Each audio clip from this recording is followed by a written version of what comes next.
perampok itu mereka menyusun sebuah rencana. Hei teman-teman, malam ini kita akan merampok rumah Pak Haji. Oh iya benar, yang terkenal itu kan? Iya, di dalam rumah Pak Haji itu ada mobil banyak, ada uang yang sangat banyak. Iya, yang bertumpuk-tumpuk.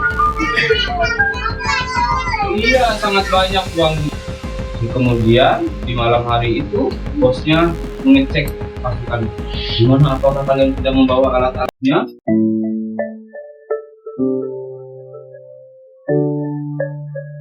Baik, tadi rumah siapa yang akan dirampok? Pak Haji. Teman-teman, sebentar lagi mobil kita akan sampai di rumah Pak Haji. Sesampainya di rumah Pak Haji, parkir mobil itu di depan rumah Pak Haji. Kata si bos, semuanya menyebar, pasukannya menyebar ya. Jadi pasukannya itu ada yang masuk dari depan, ada yang masuk dari pintu belakang, bahkan ada yang masuk dari atap rumah. Jadi tadi yang bawa tangga naik ke atas tangga, yang bawa tali naik pakai tali naik ke atas rumah, lalu rumahnya gentengnya dibuka langsung masuk ke atas rumah dan masuklah dia ke dalam rumah. Seketika dia senang, hore, kita berhasil masuk ke dalam rumah teman-teman. Mereka senang nggak? Senang lah, karena mereka berpikir akan mendapatkan uang yang banyak, akan membawa mobil, motor, perhiasan dan sebagainya. Masuk ke dalam rumah, apa yang terjadi? Bukan. Ternyata ketika masuk ke dalam rumah, apa yang mereka lihat? Tidak. Kalau zong itu artinya apa? Iya, kosong, nggak ada apa-apa. Oh, gimana Pak Bos? Kata Pak Bos tadi di dalam rumah ini banyak hartanya, ada uang, ada rumah, ada mobil, ada motor, ada perhiasan. Ini kan tidak. Ternyata kok malah kosong, kata anak buahnya. Gimana sih Pak Bos? Kok malah bohongin kita? Tenang, anak buahku. Setelah kita amati berhari-hari, memang di sini banyak perhiasan, banyak mobil dan motor. Nah, tapi saya nggak tahu tuh tiba-tiba malam hari ini nggak ada apa-apa. Ternyata kalian tahu nggak? Aku tidak tahu. Apa kosong? Tidak. Di pagi hari ternyata Pak Haji sudah mengosongkan rumah itu dengan ya, sudah diangkut semuanya, mobilnya sudah dipindahkan, emasnya sudah dipindahkan, berangkas uangnya sudah diangkut, dipindahkan ke rumah yang baru, rumah yang lain. Wah, Pak Haji, akhirnya mereka dapat nggak merampoknya? Lagi kita gagal lagi. Ceritanya selesai nggak? Belum. Ya udah, kata Pak Bos, yuk masuk ke mobil, kita pulang. Di perjalanan pulang ini udah mau subuh. Kan mereka tadi merampok kapan? Malam hari ya.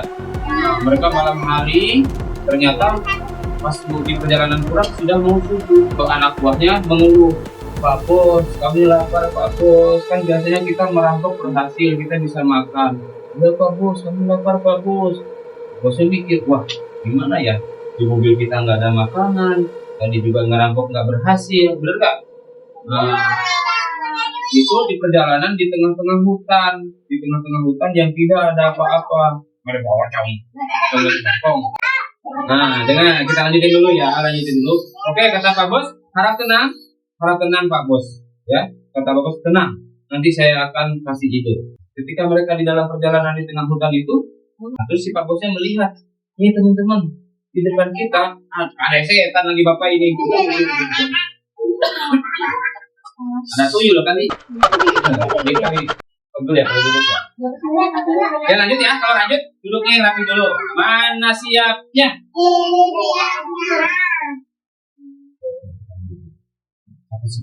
Tenang. Di depan kita ada satu rumah. Mudah-mudahan kita berhasil nih di depan rumah ini. Terus jalan. Ya, berhenti mobil, sopir, kata Pak Bos. Apa Pak Bos? Ini di depan ini, kali ini kita ada rumah. Terus anak buahnya protes, Pak Bos, kan kita biasanya kalau merampok rumah orang kaya, kok Pak Bos malah mau merampok rumah yang miskin ini? Kelihatan rumahnya itu kecil dan bukan terbuat dari tembok seperti ini, tapi terbuat jerami dari bilik. Tahu bilik nggak? Rumah kayu, rumah panggung. Anak buahnya protes. Ini kata anak buahnya, Pak Bos mah ada-ada aja nih bercanda nih. Masa kita ngerampok orang miskin, Pak Bos? Tenang kata Pak Bos. Kalian duduk manis di dalam mobil, biar saya yang keluar sendirian. Pak Bos, saya kan selalu ngawal Pak Bos. Kata pegawai, tenang, saya aja sendiri. Dia keluar mobil, kemudian dia tidak merampok rumah itu. Kita makanya apa itu? Dia datang baik-baik. Ini di tengah hutan hanya ada rumah sendiri, rumah kecil, kelihatannya rumah orang miskin. Dia ketuk pintu, tok tok tok. Assalamualaikum, jam 4 subuh. Kamu tahu di dalam rumah itu apakah ada orang atau tidak? Lanjutkan dulu. Di dalam rumah yang kecil itu ada 3 orang. Satu adalah orang ayah, ibunya, dan anak. Ada berapa orang? 3. Dan anaknya itu lumpuh, teman-teman. Tahu nggak lumpuh itu apa? Lumpuh itu artinya dia tidak bisa berjalan. Jadi anak itu punya kelainan. Biasanya anak ya, kalau udah SD, ini ada 2. Kalau udah SD harusnya bisa berjalan ya, ya kak. Nah anak itu lumpuh, kakinya tidak bisa berjalan sudah lama sejak lahir. Assalamualaikum. Nah di dalam rumah ada ayahnya. Sedang apa sih ayahnya? Ayahnya sedang sholat. Sholat apa kalau dilakukan sebelum subuh? Yang tahu? Salah. Sebelum subuh sholat apa? Sholat witir juga bisa. Sholat apa sebelum subuh biasanya? Sholat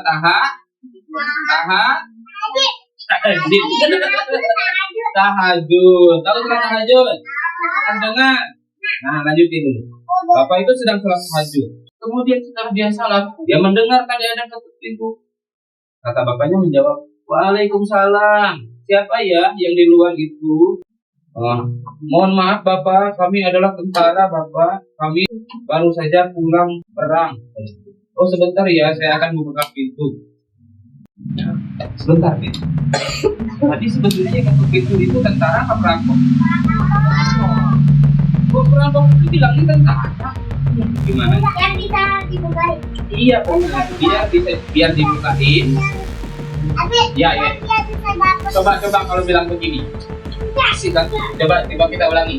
Kalau bapak itu bilang, siapa di luar? Kamu udah perampok. Nah, dibukain nggak pintunya? Enggak. Tapi kalau bilangnya gini, mohon maaf Pak, kami adalah tentara. Dibukain nggak kira-kira? Dibukain lah. Kata yang kulit, alhamdulillah kita datang tentara. Kamu kalau datang tentara, keluarga kamu senang nggak? Oh, senang dong datang tentara, ya kan? Iya, kita lanjut. Nah, dibukalah pintu. Buka pintu, terus di bapak rumah itu kaget. Kok tentara nggak pakai seragam tentara? Iya Pak, tadi seragam kita ditaruh di mobil, jadi kita pakai baju seperti ini. Oh begitu, karena tadi bajunya udah pada kotor, seragamnya udah kotor katanya. Oke kalau begitu, kata si bapak, Bapak ada apa malam-malam bertamu ke sini? Bukan sudah subuh gitu kan? Begini Pak, kami mau minta bantuan. Kami kan tadi habis berperang, terus kami kehabisan bekal Pak. Apakah Bapak punya sedikit makanan untuk kami makan? Oh saya punya makanan. Kalau begitu silakan masuk. Nah, terus si bosnya manggil, woi teman-teman yang di dalam mobil masuk semuanya. Masuklah semuanya ke dalam rumah tersebut, rumah yang kecil sempit, rame-rame. Halo bapak-bapak tentara, kalian mau makan apa? Katanya gitu ya. Terus kata tentaranya, makan apa saja Pak, apapun yang ada kami akan makan.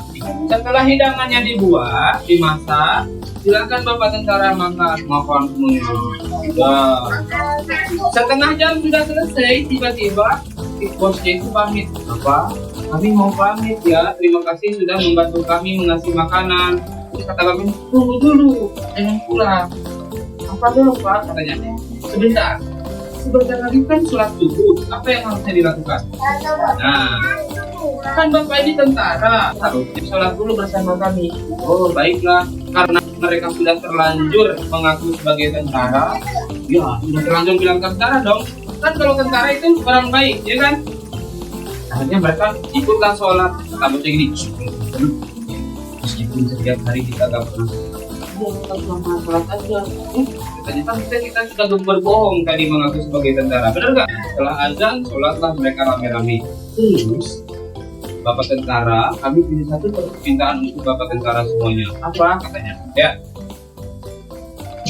Kami ini punya anak nih Pak, sudah SD tapi dia belum bisa berjalan. Apakah Bapak berkenan? Mau nggak kalau Bapak doain anak saya yang lumpuh ini? Tolong doakan agar anak saya ini bisa berjalan. Nah, mau nggak? Mau. Kata Pak Bos preman. Oke. Teman-teman biar saya mimpi doa aja ya, katanya gitu. Terus bos preman tuh gini di depan anak tersebut. Dia kan preman, tapi dia berdoa. Ya Allah, karena Bapak ini baik sama kita, dia sudah memberikan makanan kepada kita, bahkan di waktu yang sangat mengganggu. Maka ya Allah, sembuhkanlah anak si Bapak ini.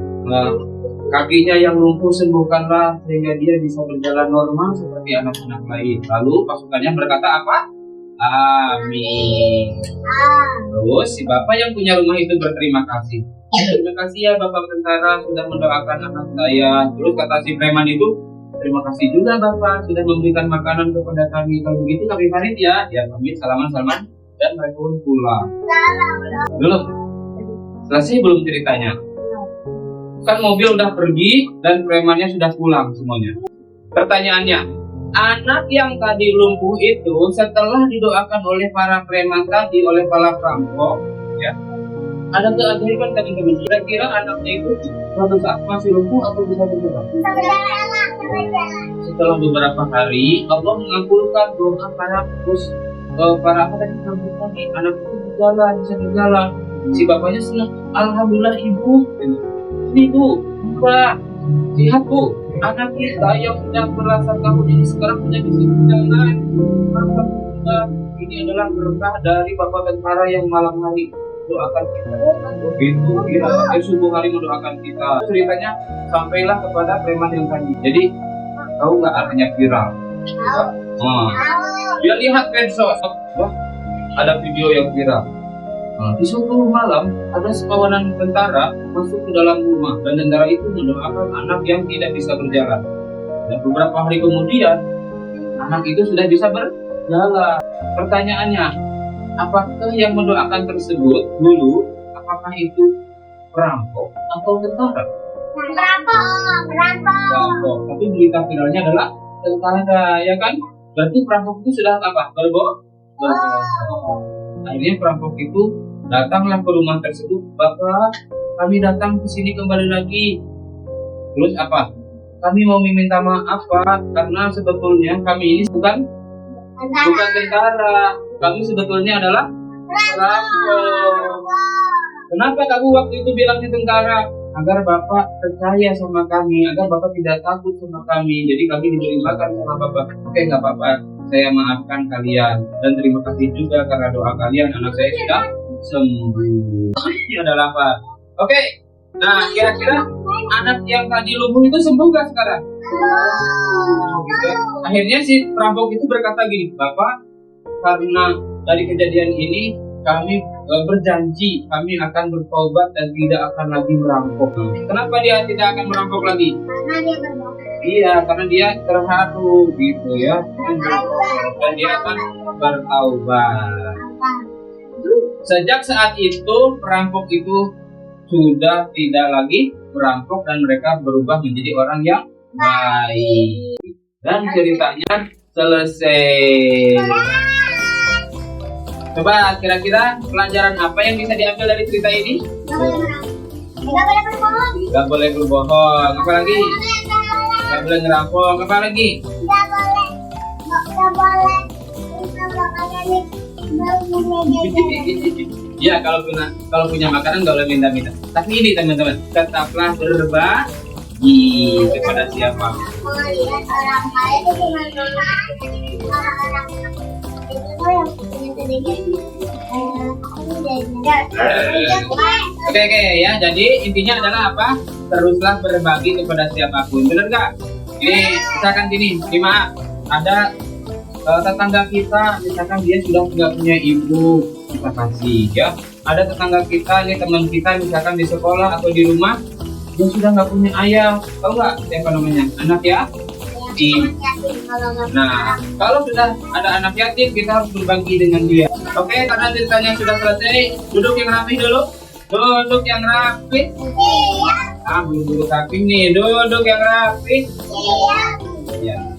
Nanti berarti setelah bercerita ini, apa tadi? Harus rajin berbagi makanan, berbagi uang kepada siapa? Ya. Apalagi kepada orang-orang anak yatim, kepada orang miskin, ya. Itu harus dibantu dia. Yatim piatu. Atau ada juga nih nenek-nenek sudah tua, kakek-kakek yang sudah tidak bisa lagi bekerja, itu harus kita bantu, ya. Yang pura-pura bagaimana? Ya kalau kita tahu dia pura-pura, nggak usah dikasih. Kan ada orang kaya pura-pura miskin, itu nggak usah dikasih, ya. Tapi kalau kita nggak tahu kalau dia itu sedang pura-pura, biasanya kita kasih kan kita nggak tahu, ya. Nanti tetap dapat pahala yang banyak. Oke, kita tutup dengan membaca hamdalah. Alhamdulillahirobbilalamin.